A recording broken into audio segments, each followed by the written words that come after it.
আসসালামু আলাইকুম রহমতুল্লাহি ওবরাকাতু। আলহামদুলিল্লাহ ওসসালাতু ওয়াসসালামু আলা রাসূলিল্লাহ ওয়া আলা আলিহি ওয়া আসহাবিহি ওয়া মান ওয়ালা, আম্মা বাদ।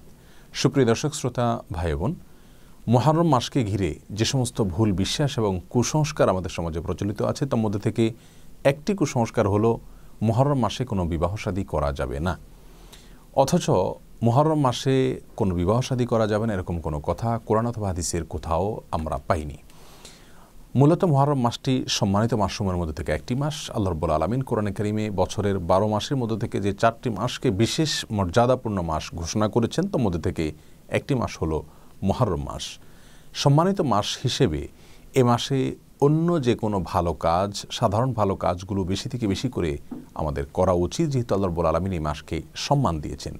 বিবাহ শাদী করা এটাও একটি ভালো কাজ, যার কারণে এটি এ মাসে করা যেতেই পারে। যেহেতু একটি সম্মানিত মাসে একটি ভালো কাজ হতেই পারে।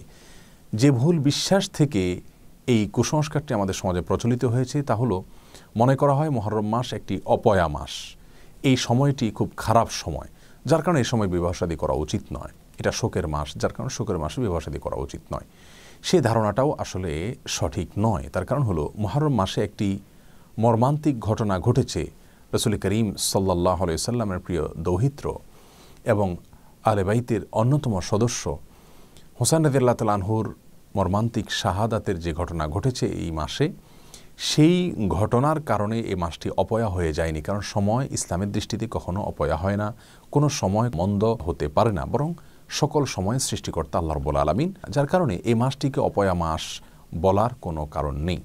তাছাড়া এই মাসেই আল্লাহ রাব্বুল আলামিন মুসা আলাইহিস সালামের বিজয়ের ঘটনা ঘটিয়েছেন।